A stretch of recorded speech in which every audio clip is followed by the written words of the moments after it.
Good evening. Welcome to Entertainment Roundup, or good morning, depending on where you are in the world. This is J77. And this is the mid episode that I wanted to talk about during the week. I'm also going to do this back to back because this is coming out a little bit late. But I had some research to do before I actually, give my full opinion on the two stories, one of the two stories that is, that I want to talk about. And one of them, of course, is Ricky Gervais and his absolute roast.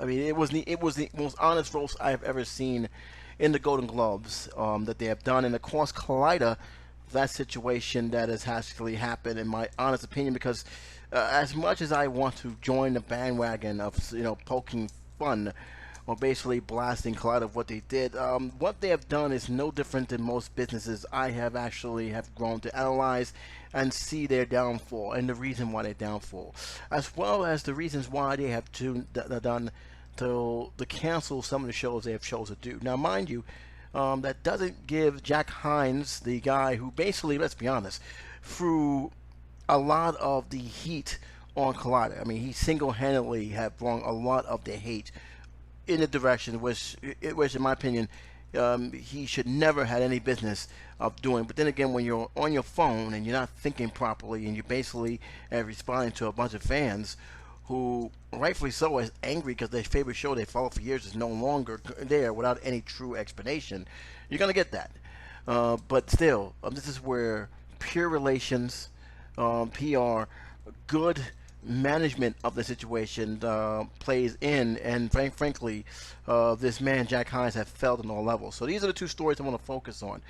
I'm gonna leave the Ricky Gervais last because there's a lot of stuff I want to talk about, and a lot of stuff I find hilarious as I continue to analyze this situation. But needless to say, what he had done was a long time coming. Let's be honest; it's a long time coming, and I'm going to get to that in the show briefly. But I want to talk about the Collider thing because, again, this one fascinates me more than what Ricky Gervais has done. Yes, it is way overdue, but this one, in the terms of the business level, and the fact that I myself have taken business administration and accounting, and the fact that this is not the only business that is actually suffering in terms of internet media is concerned, or social media.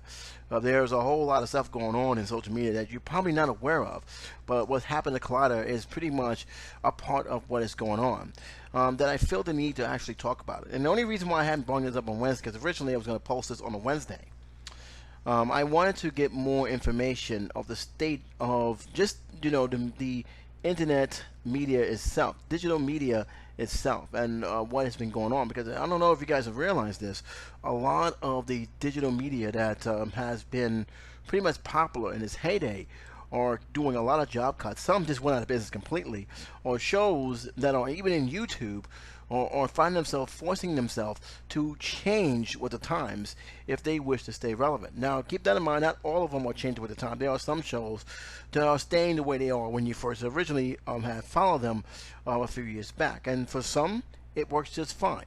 They have not lost any traction. They still have staying power. For how long is still up in the air. The internet is constantly changing, constantly evolving, for better and for worse. But in terms of this, what's going on, in terms of business, per se, and not just talking about the loyal fans who watch these shows. I'm talking about the business side of things. They're finding it very hard to sustain because, again, there's so much competition. YouTube alone is, if you're doing a business in YouTube, if you're making this your absolute bread and butter, you're finding it, and all you have to do is ask a lot of the YouTubers even today. They're finding it harder and harder to actually sustain the business because, again, YouTube don't just have a few thousands. They got millions, and they are competing in a cesspool of other content creators for the attention of the audience. And that has become an issue with a lot of these sites who have built their reputation around the audience and the fans in general. And Collider is no different. Collider had a very good, strong fan base, and they had a very good people who was producing for that company. Unfortunately, reality tends to hit. And listen, I'm gonna make this very clear here. I am not happy that people lost their jobs. I am not happy that they did on Christmas. I think that's the one thing I wish they could have hold off, wait until holidays are settled in, and then make an announcement to these guys saying, "Hey, things are not working out. We have to let you guys go. But listen, no hard feelings here. We just have to make some changes. If you guys, we're gonna give you a chance to say your goodbyes, get your affairs in order, and give at least that opportunity. But this is not that perfect world that we live in." And for what I got from Fernandez, who is the CEO of Collider, and basically he was the one that came forward after this whole thing blew up. He made a decision that was pretty much typical of business decision.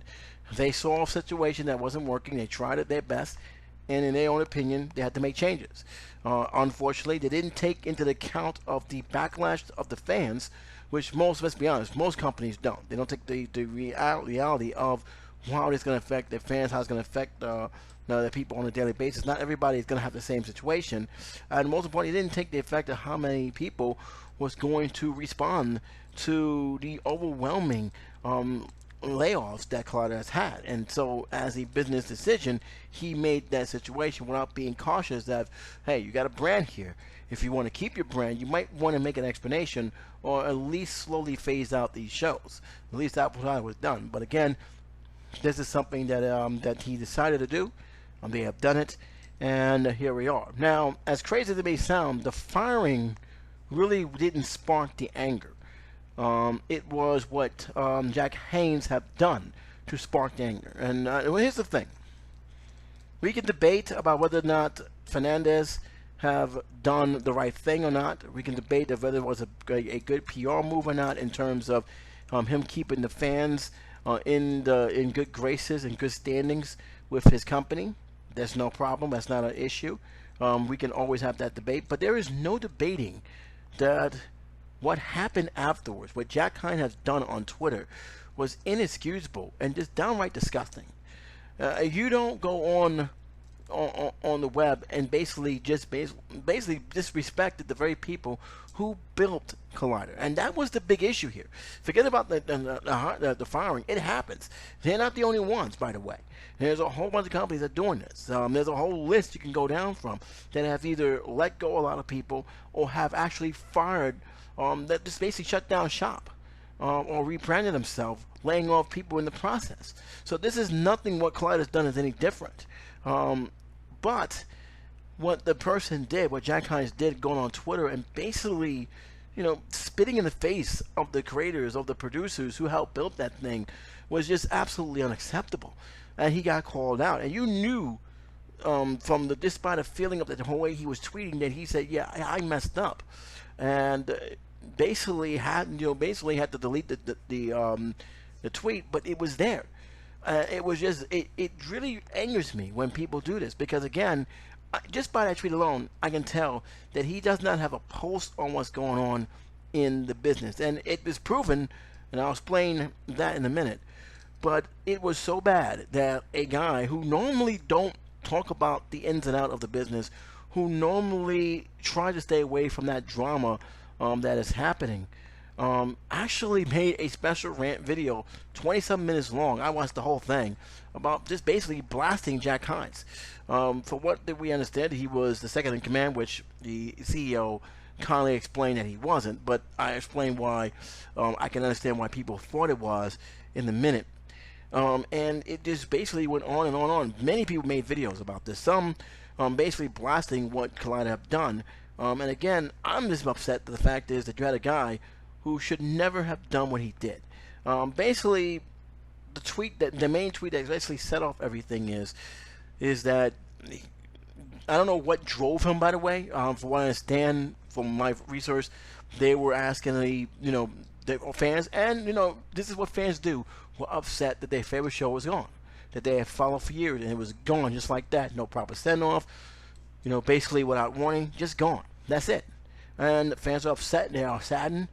I guess he was pretty much not feeling what their fans was doing, because in his own words, he He said, why are people upset? Because number one, they will choose to go for something that was more mainstream in terms of celebrities and interviews and so on, versus movie commentary and fart jokes. Now, I have not followed Collider for a while. I have gone in and out. If Kristen Harloff is saying something interesting, I'll turn in. But I can tell you, throughout the years that they was doing this video, I don't remember much of being a fart joke. And even that is true, it had a fan base. They had people working there. And it was a direct slap in the face towards them, saying that their work did not matter. And that's the last thing you want to do, especially if you want to keep in good working relationship with the very people who help build your company. Why would you make a Twitter like that? It really shows an unprofessionalism, and just pretty much shows just how inexperienced or just plain stupid the guy is. Because not only, even if you want to go for the more elitist mainstream audience, which I don't have a problem with, but one mainstream audience is going to take you seriously when you make a post like that. And what made it even worse is, right or wrong, you basically brought attention that is not negative. You remember, you don't want to lose your fan base that is trying to stick with you. You don't want to lose the audience that you already have. You already lost a large chunk of it when certain people have left Collider. It has already struggled. This will make you struggle even more, even with the stuff you want to do. And that's the problem I have with the stuff that with how they went about doing this, how he went about doing this. This was a very big storm in the last 24 hours, 40 hours. I can tell you right now, that CEO was trying to put out the fire. He did a town hall meeting, which I did see. I wanted to see how he react, and I'm gonna tell you right now, he had a lot of thumbs down, as I was expecting. He had a lot of people angry. I could see some of the live chats that there was doing donations, voicing their opinion. I seen some of the comment sections basically blasting him, saying these are the show that built it, and for all that stuff that's going on, I decided to just, okay, I'm seeing what I'm seeing here, but let me hear what this man has to say. And to me, everything that he's done was business formal. He did some ramblings. He did try to praise a lot of people. He was basically trying to do damage control. He said he wasn't doing a script, which I'm fine with that. But again, and I know John Campea said he would not have let him go on there. Personally, I think he should. Because I want to see where his head is. I want to see how his business sense is. And let me just go on and say, I didn't think it was terrible. I think that he did a lot of explaining. I think that from what I got, is a guy who's trying to make amends to those that this idiot Jack Hines have hurt. For what I understand, he said he did discipline Jack Hines. For what I also understand through John Campea's interview, which I think it was a very good of him that he did this. I know a lot of people was not happy that John Campea put him on an interview, but I say for a person who used to work at Collider, who obviously has some kind of passion, because otherwise why would he rant about it, who doesn't want to see it fail or go completely under, it's only best that he does have the CEO, Mrs. Hernandez, in there to try and further clarify, because again, it didn't really go as well as he was hoping to, but then again, I think he kind of expected it. There was still a lot of angry people in the situation. And so he went on to explain some of the stuff. He also said that he completely agreed that it was an idiotic and had called into it. He also said that that how he's going to deal with Hines was going to be private. Obviously, he's still working there, which I think a lot of people are not happy with, but that's neither here or there. He said he did discipline him, but he's going to do it privately because, again, this is a private matter, and it is a company that doesn't really require him to actually reveal too much of the business that he has. And I think a lot of people did not like that answer, but I can understand. All right, this is a business. You don't need to explain every last detail.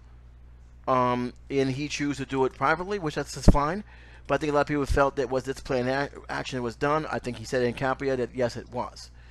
I also hope that he puts some protocols to prevent nonsense from that from happening again. And keep in mind, folks, this is not the only person. Jack Hines is not the only person to make these idiotic statements. I still get over the anger of some blogger or whatever that person was on a Disney forum explaining that the fans don't own the Star Wars. They don't have that right to complain. Even though Star Wars wouldn't be what it is without the people paying the tickets to go through. And many of these people run rampant. At least he had the foresight to say, hey, let's gonna have to have more dangerous repercussion and more dangerous dangerous consequences down the road for something he's obviously going to try and do different with. He's trying to rebuild the brand. He's trying to bring it back to his heyday, and he feels this is the way to go. And here's this situation where he has to deal with this. So it's a very, very, very not so comfortable thing that he has to deal with. And you can tell he wasn't comfortable. You can tell that he was trying his best to explain the situation, explain the business. He was praising a lot of the people who worked there, thanking them. And again, I wouldn't expect any different because, again, these guys did build the company. They built it from the ground up. And to have this situation blow up in their face is a huge, huge blow for the company. They don't need this negative slack. And he doesn't need to burn bridges that don't need to be burned. For what I understand, from a good portion of them, there is no hard feelings for them. No hard feelings whatsoever. And so that's the whole point of this. That's the whole point. That's the whole point of the whole thing. He doesn't want to burn any bridges. And this is the point. He doesn't want that bridge to burn. He doesn't want them to leave on bad terms. Now, there is some things that I was concerned about. And that is the other stuff he was spoken about. One of the stuff that I have heard about was the fact that he said about the 2 weeks notice. I agree to an extent of what he said. Because first of all, let's be honest, there is no written rule. There is no illegal term of how a person should get terminated. If you do any kind of application, if you do any kind of agreement or assessment, it says clearly they can fire you at any time for any reason. And that meant a job that says they can fire you but give you 2 weeks notice or you're gone. Once you're gone, you're gone. I mean, and the reason why we as employees give 2 weeks notice is because, one, we want to make it look professional when it comes down to having recommendations. Yes, they gave 2 weeks notice. We understand where we left, but we respect the decisions, and it gives them time to find a proper replacement for the position that we're leaving. However, let's be honest, there's no written rule on us doing that either. We can, if we go out and walk out and leave the door, that's it. Well, he guess he quit. I have not seen somebody who quit, especially on bad terms, give 2 weeks notice. Sometimes they just get in their car and leave the very same day. So there's really no written rule anywhere that says that he had to do a 2 weeks notice. And to be honest with you, there is none. He did exactly what most jobs would have done. All right, we're losing money. We can't keep doing this. We have to let people go. And that's exactly what he did. Now, I understand one thing. I think that one of the things I think that he failed to realize in the business of entertainment is not as that simple as you may think of letting people go. Especially when you have a fan base that is huge and dedicated as some of the people in Collider is. And this is despite the fact that they had some problems, let's be honest. I felt the best way he could have done it. And I understand his argument. I understand what he is doing. I understand that this is something he's doing business formal, but he should have at least gave them a proper send-off, let them explain the situation, and he himself should have came on as well. If not, someone who represent the company, a PR guy, to represent that can explain we're going through a transition. Now he doesn't have to do this, and most people who have done these kind of type of layoffs don't. Particularly within the YouTube community or the entertainment community in general. They don't have to. Again, there's no real qualification. But it would be at least something, and I'll say this respectfully, something to ease the tension. We see what's going on, and these guys are going to have their last show in this area, and it will pretty much be a good standoff, and they will lead comfortably, not perfectly, into what they want to do next. Give these guys a proper send-off. That did not happen. He made a choice to do a business decision. He explained the business decision. It is a business decision. It's not a decision of whether or not the show is good or not. It's a show of whether or not we can keep the stuff afloat. Do we have enough capital to keep it afloat? And if not, is there anything here to justify keeping it on air? If not, then we have to move. We have to make a move. And that's what he did. And he explained it in a way that I pretty much was not surprised he explained it, in a business formal manner. Now, did it came out right in the town hall meeting? Not really. I'll be honest with you. I thought that he was all over the place. He wanted to try and explain the business side, and at the same time he was trying to give thanks. You can tell that he was just, going on thought. But I at least respect him for going out there and taking the heat, because he needs to take the heat. He needs to feel what it was that these fans were feeling, and they let them know. They let him know big time. And again, I probably wouldn't even pay no mind to the Collider situation. I think most of the people in YouTube community wouldn't pay no mind to the Collider situation if it wasn't for Jack Hines' stupidity. Jack Hines' stupidity reflected bad on Collider. There's no other way to put it. Now, do I think it's enough to get him fired? No, I think that there should be some more disciplinary, because again, I put this more on the executive staff, and I explain this why. In John Campea, he went on and explained, even in the town hall, but he basically went further into John Campea's explaining the ups and downs of what this man do. And when I started hearing what he does in terms of marketing, crunching numbers and everything else, now more than ever, it made pretty much clear why he said what he said. And even then, this is why you don't have certain people doing too much of one thing. First of all, he said that he wasn't second in command. And that's fine. But when you give a person so much responsibility and power, and people see him on a constant daily basis, and they don't see who else is in charge of him, they don't see the supervisors that supposed to be monitoring what's going on, and they see him making the decisions, you can't blame the people who are, who's working there to say that he is the second command, because of all the responsibilities you gave the guy. Technically speaking, they wasn't wrong when they said he was second command. Now, you explain he wasn't, and that's fine. But understand, if you give one guy all this responsibility, can you blame people, especially the people who works for you, your own employees, for thinking he's second in command and actually has more influence than what he should have? I'll be honest with you, I thought he was second in command just the way he was acting on Twitter. Now, to the reason why I feel he acted the way it is, again, he's not thinking of the product or the videos the same way as the fans are. And this is not just Collider, it's a lot of businesses.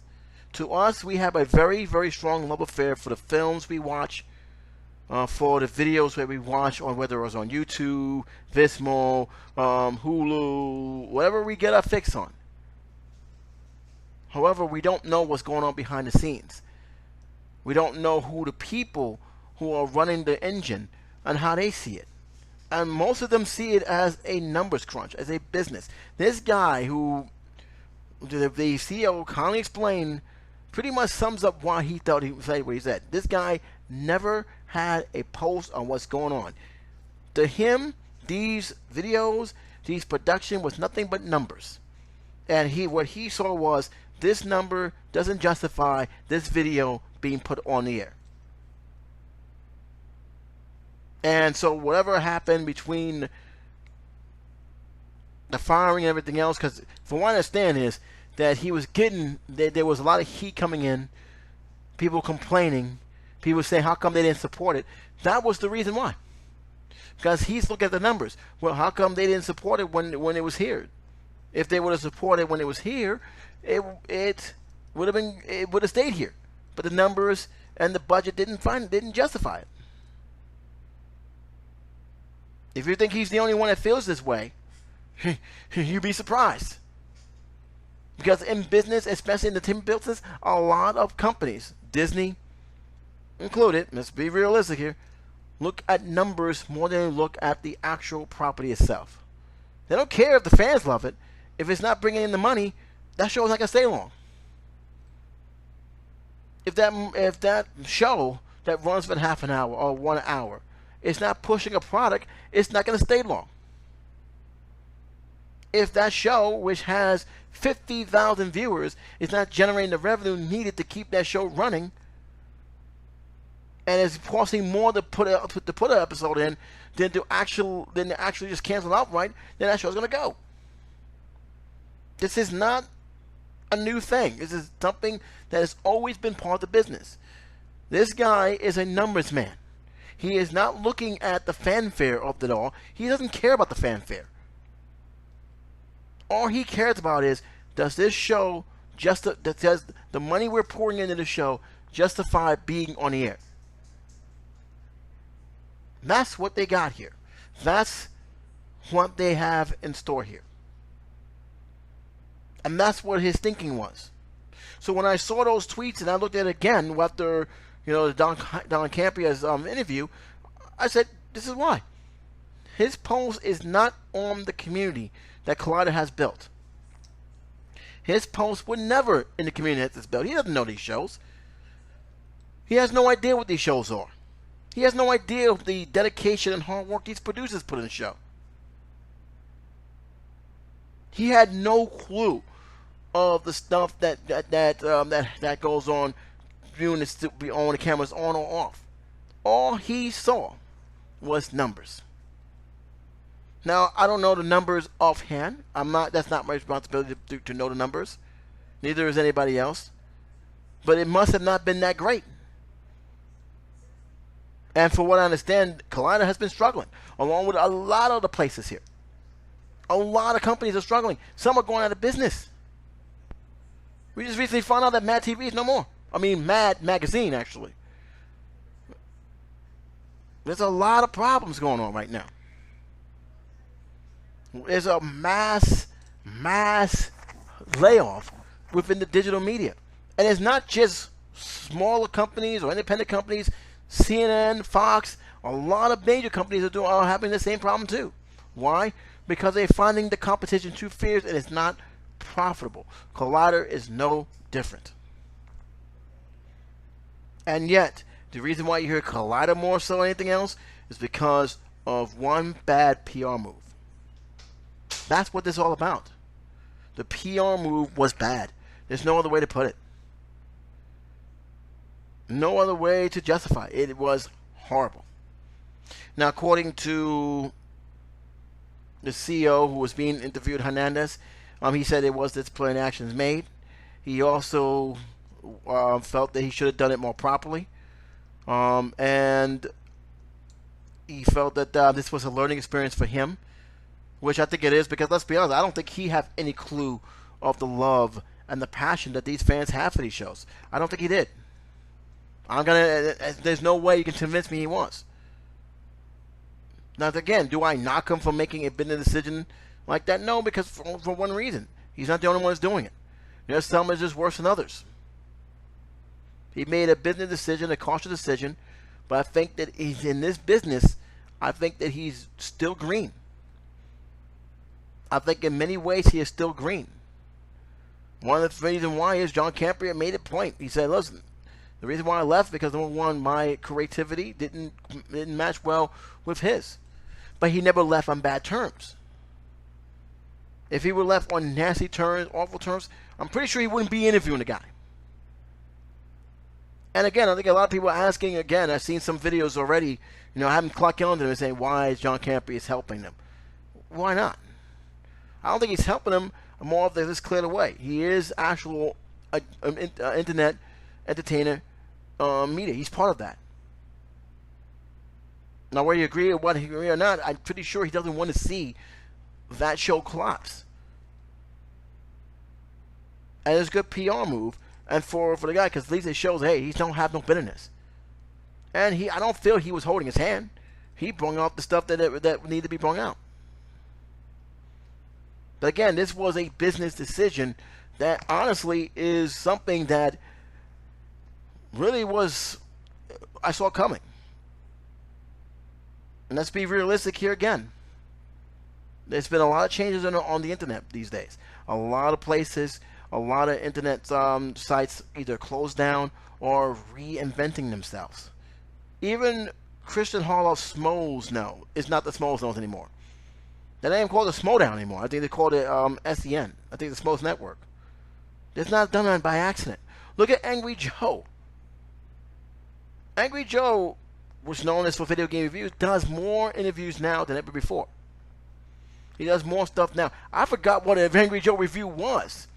A lot of people's not happy with that, but I do understand why he is making change. He has to. This is the stuff that's going on. This is the stuff that's happening right now. And the very important thing is, a lot more of these channels that I've followed are making a change. Those who have not still have good sustainability, but a lot of them who wants to make it a business, who wants to make it their career, have made a lot of changes to keep themselves relevant. Why? Because of the competition that the social media has done. Now, I know some of you guys think I'm going all over the place, but believe me, all this comes back together. All this come back together of what's going on. All this come back together in terms of what's going to happen and push forward. Now, he said he's very excited for his new project. I hope it works fine. There is no guarantee that it will work fine, because let's be honest, he's taking a risk. Just like in any other business, you take a risk. Sometimes it works, sometimes it don't. Sometimes it can revitalize the company. Other times it can pretty much destroy the company once and for all. Only time will tell. But I will say this, and I'll say this again, that change in terms of PR needs to be made in Collider. There's no other way to put it, because again, you cannot have that same mistake. Now, according to his own words, he said that he did not want Jack Hines to apologize. He wanted to apologize going to the media. I don't know if that still has happened. I don't think it will. And the reason why is because, again, it doesn't really make any sense. What's done is done. I think that his appearance was enough. People are still going to have their own anger towards him. And honestly, I'm going to be honest with you. Even if he apologized, it doesn't really make a difference. It don't really make a difference. People say they want an apology. I can tell you right now, those who say that they just wanted to just basically, go on him more and roast him more. I don't think Padre would have done anything to quiet the angry mob. All I gotta do is look at Brad Jones. Brad Jones. People said that if Brad Jones should to stay with Channel Awesome after that fiasco happened, that's fine. But since he made a stand, which I did see the interview, he had hell with those who claim they're more civil than the Channel Awesome guys are, making suicide threats and everything else. And it still goes on, by the way. So, no, I don't think that he would have solved anything. I think that he did the right thing in terms of him getting on the air, letting people see his face, letting him explain himself. He did it with the town hall meeting. He did it again, and I think that's all you're going to do. And I think that damage control is being done. I hope he actually has put policies in play to prevent this stuff from happening again. And I think that it pretty much, if anything else comes from it, it pretty much, humbled that man who made that comment. Because let's be honest, it was a stupid comment. It didn't need to do that. You should never kick an employee while he's down. These people lost their jobs, their livelihoods. We don't know if they're gonna get a new job back. We don't even know if they can get the same job in their field. Not everybody's fortunate to have a fan base like Christian Harloff or the other people who have basically gotten high subscribers. But we all know that having all these subscribers don't really guarantee success. Otherwise, we wouldn't probably be talking about this right now. They made a decision. They made a business decision. Fine. But don't kick the people who helped build your company down. Don't spit in the face of the people who built it. And that was the main problem with the entire situation. That it was just insensitivity.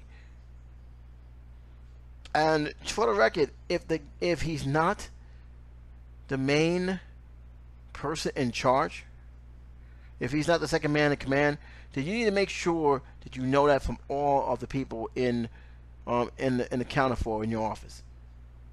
if this guy is floating around acting like he's second in command, then chances are he's second in command. There should not have been this second command thing should never have been an issue. And even if it wasn't, it should still.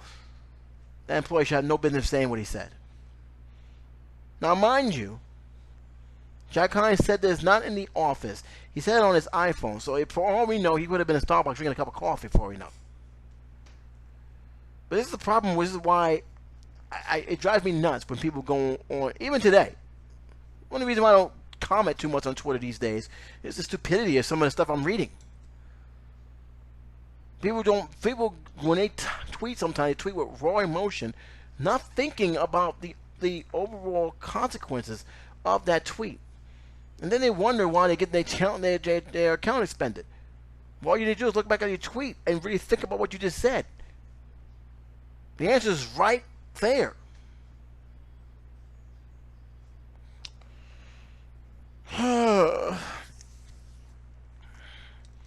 But yeah, it was a very it was a very wild week for Collider. Now I think it's gonna calm down. I think it's gonna cool off, and I think that eventually they're gonna try and rebrand if they can. Because again, they're taking a very big risk, and a lot of people said it's not sustainable. I don't know. Honestly, I don't know what they're gonna do. I don't know what different they're gonna do. I do agree that it is a very high risk move, but so is anybody who makes a living on the internet. It's a big risk. Having your faith on YouTube in terms of earning a living is a risk on its own, especially with the way YouTube has been acting lately. So that alone is a risk. So Collider's already in that situation. So it really does depend on how they plan to go forward from there. If they're going to go with this, with this new, more professional thing as they want to call it, then fine. Wish them luck. Hopefully we'll see something different. But if not, then you're going to have a lot of people saying, I told you so. Hopefully for the crew of Collider, that will not be the case. But as far as the business side perspective, I am not shocked. Because again, a lot of social media and those dealing in entertainment are facing very serious hard times. Either they're shutting down completely or laying off a lot of people because, again, in terms of the economics, it's just not there. This is something similar to the internet crash that happened almost 10, 15 years ago. All these startup businesses going online, the next wave, and there were so many of them, they basically canceled each other out. It was being out of business one by one. So this is no different. So my question is, in many ways, is, if this is the way they're going to go, what sustainability they're going to have? And that's the biggest question. Not just for Collider, but for a lot of people who have been struggling to keep their fan base strong. Because as much as many fans want to say that the community is important, and it is true, the community is important, but also so does the revenue. And if the revenue is not coming in, yeah, you may have subscribed, but if you're not watching the shows, it means nothing. This is why you see these kind of business decisions. I said this before. Shows don't always get canceled because of high ratings. Shows can also get canceled because they're not pushing the product. They're not generating enough revenue. And a tough decision has to be made whether to keep the show on the air or not. Do I think it sucks? Yeah, I do. But that's the way the business works. It has been working for years like this. And unless there's another way to generate this revenue without compromising the shows, then I'd like to hear it from you guys. Don't get me wrong. I think the community is important. It's very important. But also paying the bills is just as important as well. And if it's not coming, and if the money ain't rolling, and they're losing money more than gaining, what do you think is going to happen? You can't run on a net loss for long. You can't. Eventually, something has to give. Now, we have seen it with a lot of people. Look at Angry Joe. Perfect example. Let me go back to him for a minute. Angry Joe has 1 million plus subscribers. He has thousands upon thousands of people, sometimes millions watching his show. Didn't stop him from getting cut from Disney's social network. which I surprisingly I didn't know he was still in there. He got cut about a few months ago. One of the top YouTube channels, cut. At least with them, they gave him a couple of notice to get his affairs in order. For what I understand, he may have actually still kept his video property, which is a good thing. But he wasn't happy about it. He was not happy about it. Can't blame him. That's less revenue coming from him. You don't think that that's going to hurt him down the road? Especially if he can't make up that revenue that he has gotten comfortable getting from the crew? Yes. Now, the only reason why they actually kept him, gave him a notice is because he was actually still under contract. And they said they will not renew his contract. So basically, they embrace. They was able to embrace for the worst after that. Sorry about the pause. Almost coughed up a little bit. But even they, a billion-dollar company, a company that has more resources than most of the studios and most of the social media outlets out there, that part of the business wasn't doing it for them. So more cutbacks is needed. And they ain't the only one either. We had a lot of shows decided to cut back on some of the stuff they do and focus on something that was more profitable, thus changing their names. This is what we're dealing with here. This is what we're facing here. And all you have to do is look at these companies and look at the list of companies that are basically either laying off or going under.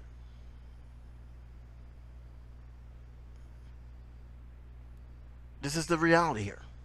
And a lot of these places, a lot of these networks, they have strong fan base. They have strong communities. But again, the community, in terms of what we have, can only support so much. If that revenue is not there, it's not there. And we're seeing that. We're seeing that a lot. What's your opinion of what I said?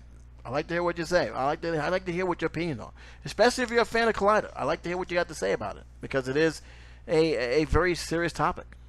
I like to hear what you guys have to say. But I'm moving on, and I'm moving on right now.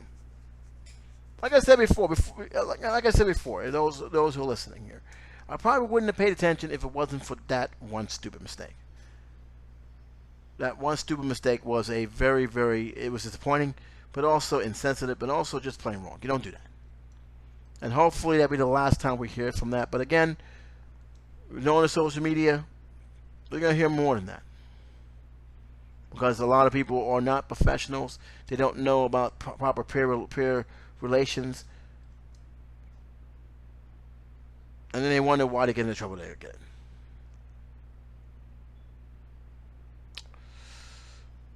Let's go right straight to the Golden Globes. I am not going to talk about the winners and losers, even though I am very happy that Joaquin Phoenix won for the Joker. He deserved it. There's no question about it. And it makes even more pretty much bittersweet that he get it, considering the nonsense that he had to go through before this film was released. I wasn't going to talk about the Golden Globes because of one reason. One, I just didn't. It was so much going on in my life. I didn't see enough movies to justify my feelings on the films, and it just wouldn't be right to do it. Plus, family comes first now. I'm a father of a nice daughter who needs me and needs a father to be around, and a husband who needs to make sure that is providing for the family, my wife included.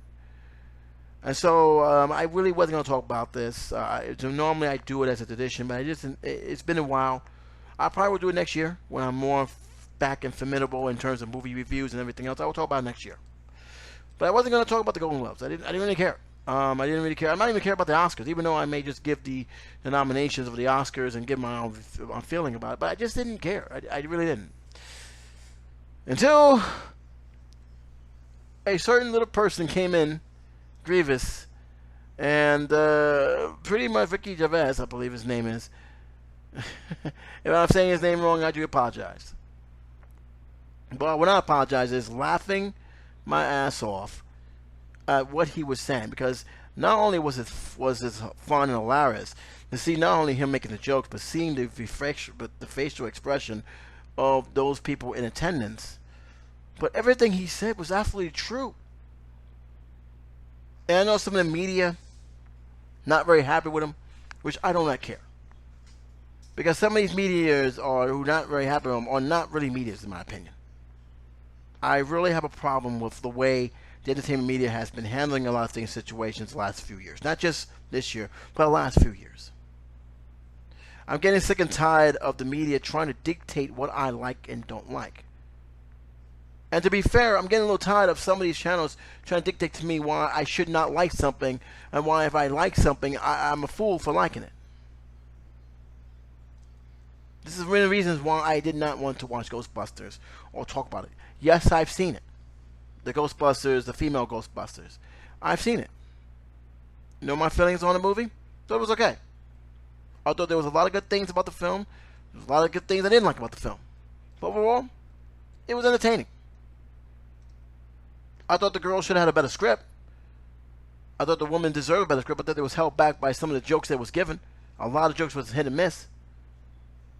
But it was really overshadowed the fact that they made a political movement film, which it should have no business being a political movement film.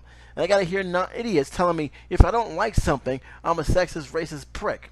Really? A man who dealt with racism during my teenage years and even now? I'm gonna let this determine what I am? Please. It got so political, I got turned off by it. Not just by the fans who are fighting each other, but by the idiot director, which I considered him to be a fool, because number one, he was egging this nonsense on, and still are, in pretty much even years after this film was done. I got to deal with Star Wars fans, who I am a fan myself, getting into this fight about space wizards, making this a social issue. Doesn't help that you had an idiot of a director, basically egging this on. And by the way, I didn't think Last Jedi was bad. Really didn't. What bothers me is that they kept, trying to make justification of why they did what they did, and two, what Kathleen Kennedy was doing, which, by the way, will be the subject of my next entertainment roundup, because a lot of stuff had to be addressed with that. And basically putting a wedge between the fans that didn't need to be put a wedge in. It was nonsense. But most importantly,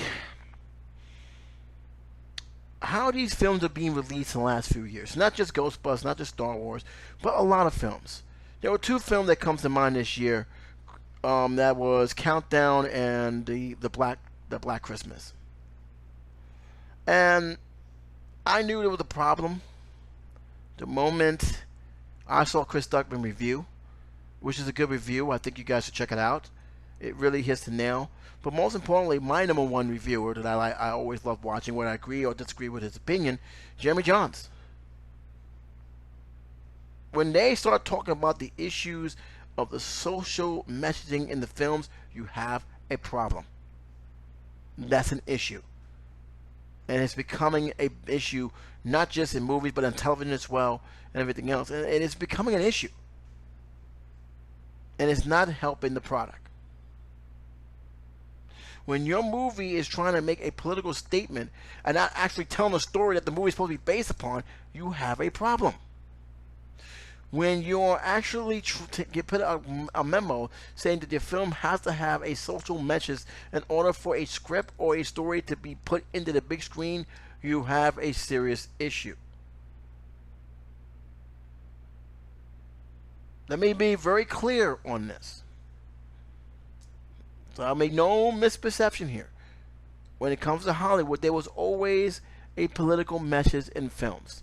Some films do a great job of hiding it. Other films, they don't hide it, they embrace it, but actually make it fun to watch. Case in point, Stanley Kubrick, Doctor Strange. It was about the dangers of having a strategic air command. and how that one guy, who, if he's not right in the head, could destroy the whole entire world just by giving an order to drop a nuke. The day the Earth stood still, that was political commentary. It was more cynical than most of the films I've seen, but it was definitely political. There are a lot of films that has this. There are a lot of films that brings that kind of situation. But it's the style of film that they're making, the director who make it more creative and part of the story. If your film is not part of the story, why is it there? A prime example of film, this actually made my worst list. And I was very disappointed because I loved the comic. But Batman, The Killing Joke, an animated film that was rated R, which I'm kind of surprised it was, I'm being honest with you. But the first hour of the film wasn't anything to do with The Killing Joke. And I was really offended because I was sitting there being preached to by Batman about objectifying women and this and that. Meanwhile, they're making love on the freaking roof. Everything that person was supposed to do just got tossed out the window. It is. We had two films that came out this year. Both bombed. What a surprise. You have a film, Charlie's Angel, was, I'm going to be honest with you, I was surprised they even made it. Why did we make a remake of this? First film was decent. It wasn't great. The second film was horrible. The TV remake that they did was even worse.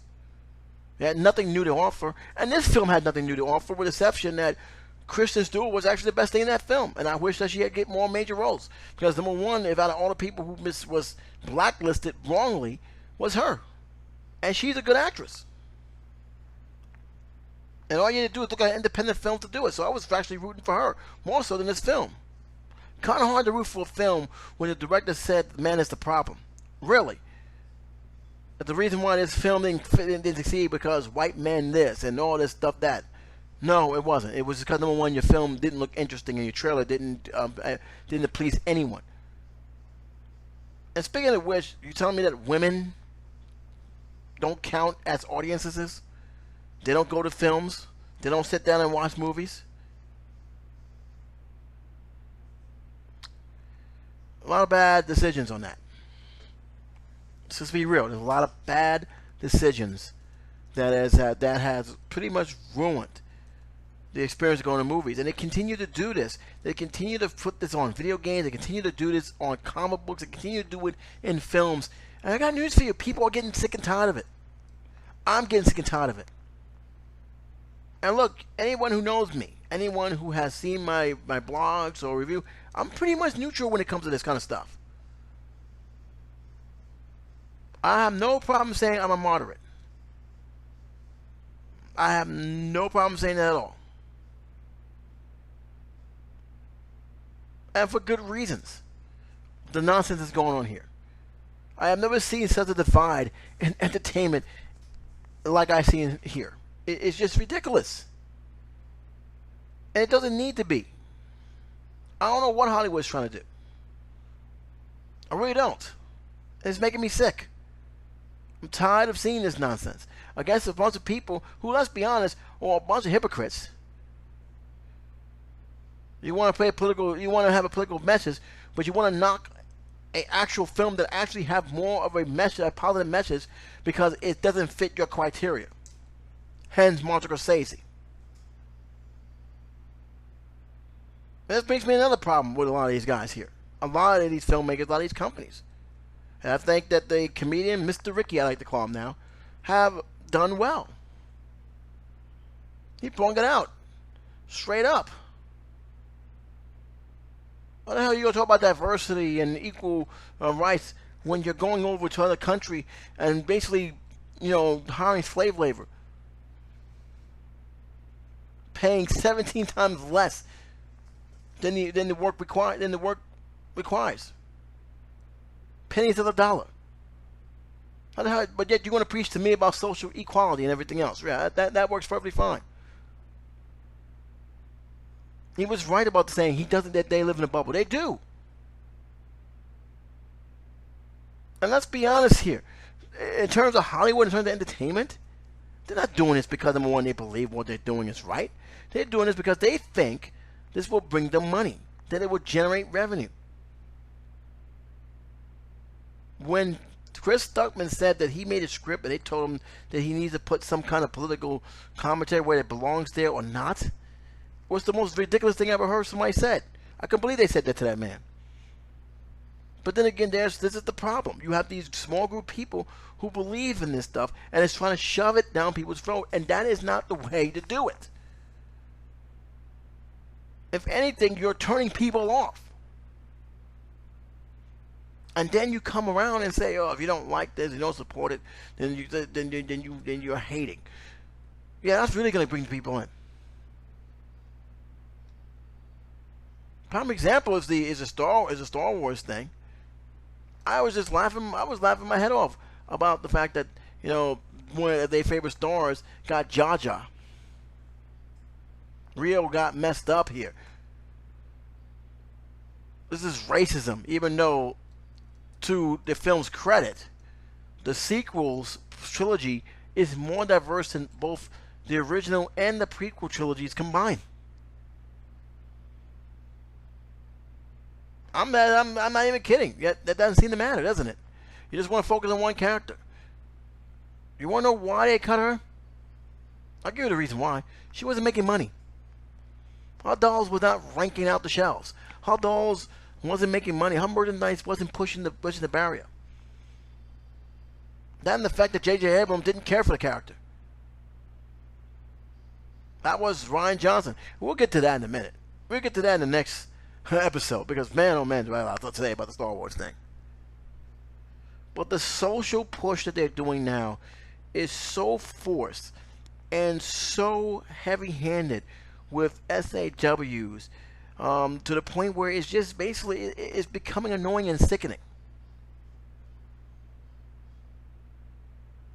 And I'm not very happy about that.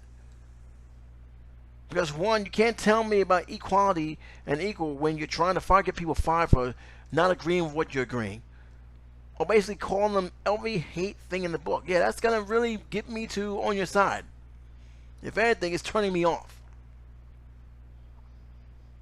And he called them out on it. He called them out on it because half of these guys who are doing it don't know what I'm going through, don't know what any average Joe is going through, yet they want to act like they're the voice of reason. No, you're not. No, you're not. Now, to be fair, it's not every actor, it's not every production, but a good portion of them. Half of them are hypocrites. Half of them don't want to admit when they're wrong. And it's only when pressure comes from the people who they actually offended do they want to try to either double down or try to set the record straight. A lot of films that bombed this year, if you look at some of the films and some of their main plots, it's not that hard to realize what it is. Black Christmas was not in my radar. I was going to give it a chance. So I saw that trailer and said, you know what, I'm not going to deal with it. It's nothing to do with horror. I don't know what the hell this is. Nothing about that film. And it wasn't about the PG-13. Let's get that clear. I'm going to make that very, very clear. PG-13 didn't bother me. There were actually some decent, good horror films that are PG-13. That doesn't bother me. What bothers me is the film had nothing to do with horror. It had more to do with trying to spread a message. A political message. Doctor Who? Not my thing. I'm not going to say anything about the Doctor Who. Before I heard from the people, not very happy what they're doing with that. Personally, I thought it was going to be a women Doctor Who in the beginning. I really did. I thought sooner or later it's going to either be a black Doctor Who or a women Doctor Who. They got the women Doctor Who. And for what I understand, the fans are not happy with it. I have not seen a black Batwoman series yet. Can't say anything about that. What I can say about the films that I did see, the films that have actually failed and why they failed, but most importantly, the political nonsense that has wedged people apart. It became the Democrat Republicans of basically I'm right, you're wrong style. And it's driving me insane. I should not have to deal with going to the movies and dealing with politics in a Ghostbuster film or a Star Trek film. I just want to go to the movie and enjoy myself. Have some fun. There's a reason why it's called escapism. If you want to make a political charge film, fine. Do that film. But do that film. Don't hijack an already established franchise to do it. Don't act like you're trying to be something that you're not. And that's what Ricky Gervais gave me. There's too many hypocrites there. I'm glad he also brought up the situation with Weinstein, with the other guy who committed suicide in jail, because they know, yeah, he's right, they know him. There was the one that came on the stage with the Weinstein and said how great guy he is. And thank God, these same people now who are basically saying how he did this and did that. And look, let's keep this clear. If Weinstein did what he did, he deserves to be in prison for what he did. Especially after he done blacklist a lot of actors and actresses, mostly actresses, from actually working again. There's no reason for that. But you know what? That could have been prevented if people who knew about the situation said something. But again, in Hollywood, and this is actually so true, and all you have to do is ask the families of the deceased past, is every person for themselves. They're not gonna say anything that could ruin their chances of big time. You'd be surprised and shocked on how much they look at each other in terms of competition. Yeah, they're able to say they're best friends, like working for them, but in the end of the day, it's competition. 99% of the time when somebody's down, a star's down, and they're, in the tough of their luck, they're not coming to their aid. There are too many, even to this day, of how the same friends that they thought they're friends wouldn't lift a finger to help them. Vultures always latch on to those people who have it, and when they don't have them more, you don't see them again. They're gone. So he basically said a lot of things that pissed off the extreme left, which I don't care. I think it needs to be said. Because again, it's become a problem. And it's affecting the films, and not in a good way. It's affecting the film not in a good way. There's political correctness, and then there's going to the extreme. I think a lot of the stuff that's been happening is going to the extreme. A lot of stuff that result people getting fired for stuff they said years ago and don't reflect them now is going to the extreme. Punishing people and looking to actually cancel them and all this nonsense that's going on is going to the extreme. And it should not be that way. And Hollywood needs to stay neutral in that situation. Because not everything that what the left doing is right. I don't agree with it.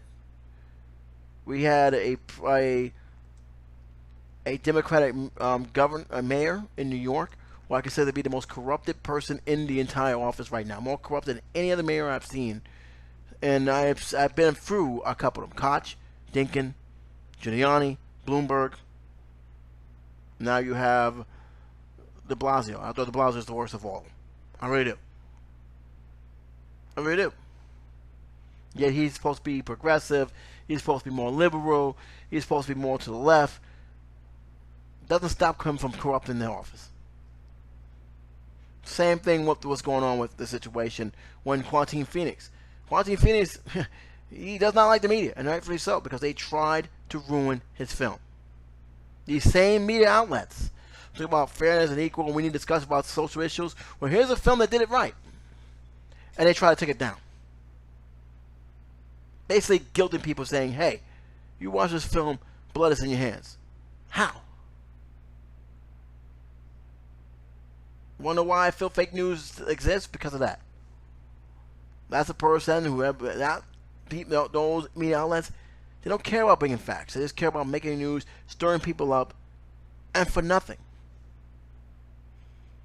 You know what? That film got the last laugh. Literally. Because it's a $1 billion movie. Most successful DC film of this era. Joaquin Phoenix is walking the bank. He won an award. I'm very happy for him. I'm very proud of him. And yet, wasn't very happy to see in the media. For what I understand, I could be wrong. He pretty much almost walked out on the media. Not very happy. And that's because they tried to corner him before. They tried to ruin his film. They stirred a ruckus that didn't need to be stirred. To the point where they had cops in movie premieres, where theaters were actually afraid to play the movie. All because of stirring up fear that didn't need to be stirred up. Creating an atmosphere that didn't exist. Or probably would have existed had that kept on going. And Warner Brothers, thank goodness, put a stop to that.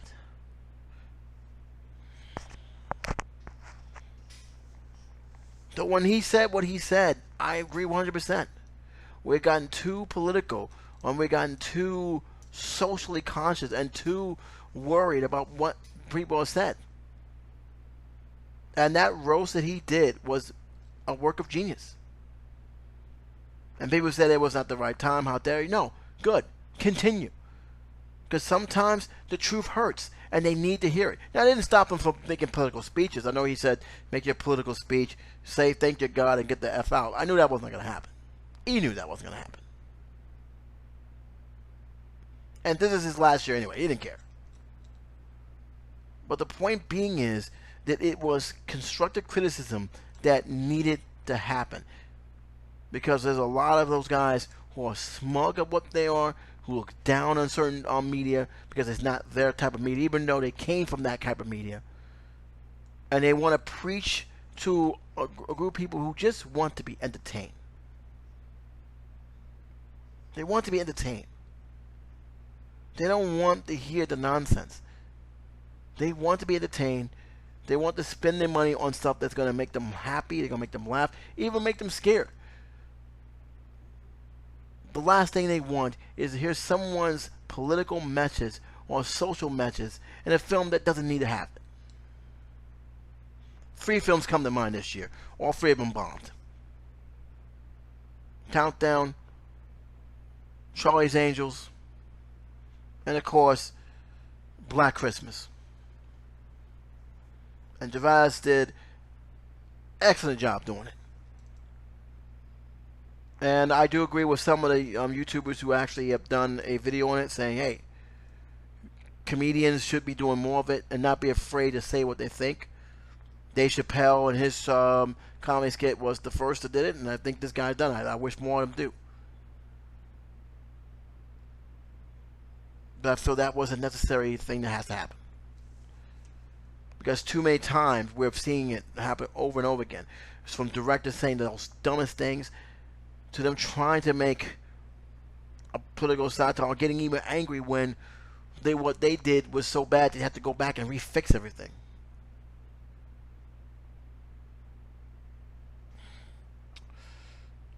Hopefully, now do I think it's pendulum's gonna swing? I don't know. Keep in mind, a lot of films are already been made, so we probably will have 1, maybe even 2 years of films that's been made and just waiting to be released. If they get released. Sometimes they don't get released. We don't know. It's the next bunch of films of 2022, 23, and 24 that we'll probably see a change. If there is. It all depends. But I'd like to hear your opinion. I'd like to hear what you have to say. I'm done for the day. I am going to talk about Star Wars and even Star Trek, because a lot of stuff is going on with Star Trek. I don't know if anybody have noticed. Star Trek is going through some struggles these days, and even being concerned of Picard, which I'm actually looking forward to seeing. I actually want to see Picard. I actually want to see that because it's the first time we actually had a storyline that's continuing from the original storyline of the original timeline. So I'm really looking forward to seeing that. So let's see what happens. Until then, this is Jason 17. Take care, be safe, and I'll talk to you soon. Bye bye.